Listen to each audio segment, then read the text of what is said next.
Quantum Physics for Doctors, Mystery Object in Medicine by Ramana Annamaraju.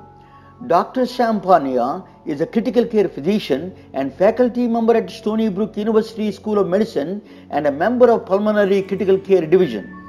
Dr. Parnia is the prime investigator for a large study across multiple medical centers around the world about bringing people from cardiac arrest.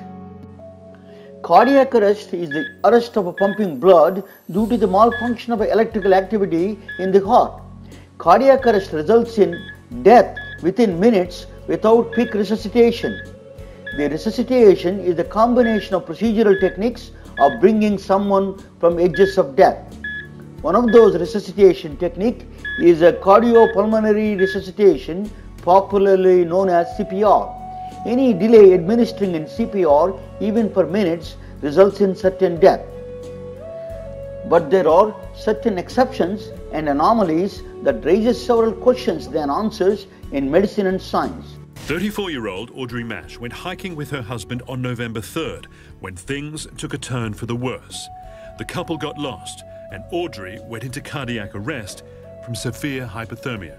But 6 hours after her heart stopped beating, doctors at Barcelona's Vall d'Hebron hospital were able to resuscitate her. Amazing. It's like a miracle. Audrey Schumann fully recovered and went back to her life as Audrey Schumann. Listen carefully what I said. She came back to life after dead for 6 hours as Audrey Schumann, not as a Margaret Thatcher, not as an African princess.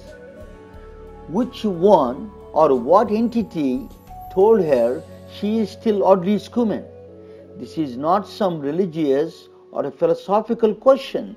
This is still under purview of scientific inquiry, particularly the process of cardiac arrest.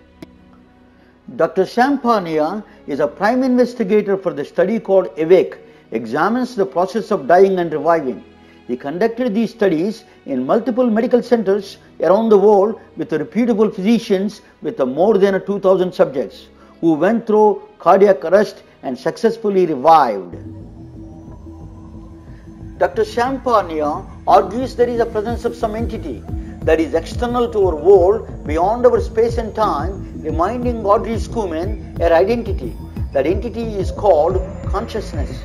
The study is a scientific odyssey of consciousness, the journey through an unknown worlds about some kind of a subjective awareness. Dr. Sam Parnia had faced resistance from scientific establishment without giving a due process and trying to sweep the studies under the carpet. The detractors' claim is the so-called consciousness has no place in the field of medicine. But Parnia may have support from an entirely surprising field that is not so related to medicine, that is quantum cosmology. Andrei Linde, a well-known Russian-American professor of physics at Stanford University, gives a mathematical proof for the existence of consciousness. Linde was one of the authors of the theory of inflation. Professor Linde is a member of the National Academy of Sciences. When you apply quantum laws to the entire universe, the total energy of the universe must be equal to zero. If that is the case, nothing happened, nothing should happen, and nothing will happen in the entire history of universe. If everything is a zero-sum game, the act of you watching this video never happened, but the facts dispute, you know you're watching it. That is a scientific paradox.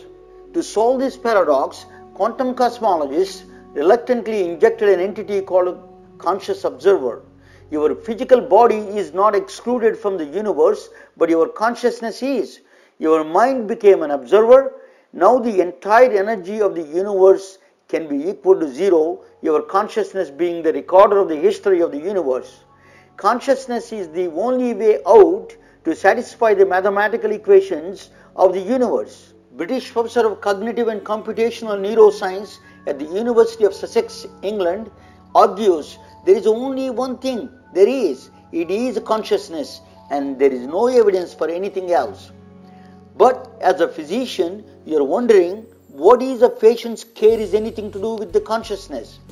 But physician and the brain of a patient have one common purpose: keeping patient alive. You don't have to be smart to feel pain, just you need to be alive.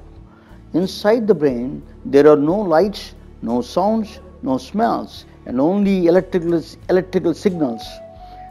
We recognize and experience these signals through interpretations as a reality. It is certainly second person's perspective, mistaken for direct experiences. A fake rubber hand is placed in front of them. Then both hands are simultaneously stroked with a paintbrush while the person stares at the fake hand.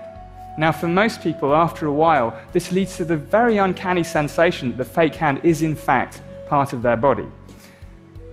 And the idea is that the congruence between seeing touch and feeling touch on an object that looks like a hand and is roughly where a hand should be is enough evidence for the brain to make its best guess that the fake hand is in fact part of the body. The famous rubber hand illusion and the extension of that one is with the magician David Blaine performing touch experiment with the actor Will Smith and his wife Jada Pinkett. In both experiments, brain is wrongly guessing someone is poking them without being touched. Brain is clearly confused what is and what is not parts of its body. But brain has a bigger responsibility, keeping you alive. Sensory signals coming from inside the body are continuously telling the brain about its state of its internal organs, how the heart is doing, what the blood pressure is like, and so on. Patient perception is not just hysteria, it is a valid signal from the brain. Brain is a resident real-time monitoring system for keeping physiological variables within the bounds for its own survival. Anil Seth and his colleagues believe consciousness acts like a software platform for the biological interactions. Patient is not only a conscious observer of his or her own body, but also a particular participant. You can witness manifestation of consciousness in the doctor's waiting room, particularly if they are Medicare patients.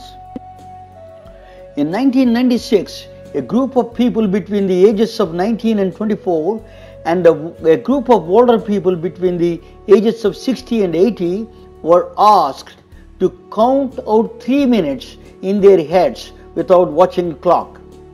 The group between the ages of 19 and 24 clocked an almost perfect 3 minutes and 3 seconds of real time, but the older group did not stop until the staggering 3 minutes and 40 seconds. In a paper published recently by Duke University professor Adrian Bejan presents an argument based on the physics of a neural signal processing. He hypothesizes as we grow older, brain processing power is inversely proportional to the time in their mind.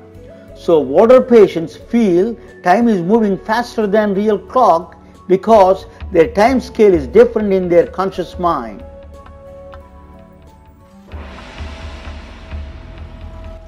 As a physician, if you think there is only objective-based medicine, that's all there is. It is certainly a wrong conclusion. Next time, if you are walking by a patient on a life support system, show respect as they are conscious, reminding yourself Dr. Parnia's studies. Next time, before you dismiss a patient is hysterical, think of Dr. Anil Seth's studies that the patient's brain is the best patient monitoring system there is. If a Medicare patient complains he or she spends more time in waiting room than others, you realize Dr. Adrian Bejan's studies, patient's conscious time is different than clock on the wall.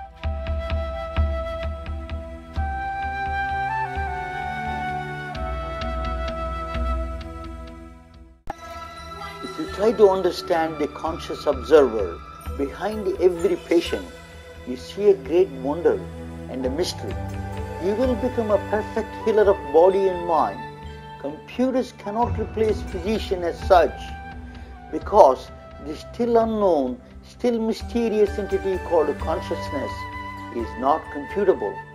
Only other conscious observer like you has the power to understand. This is Ramana Hannamaraju. Thank you for watching.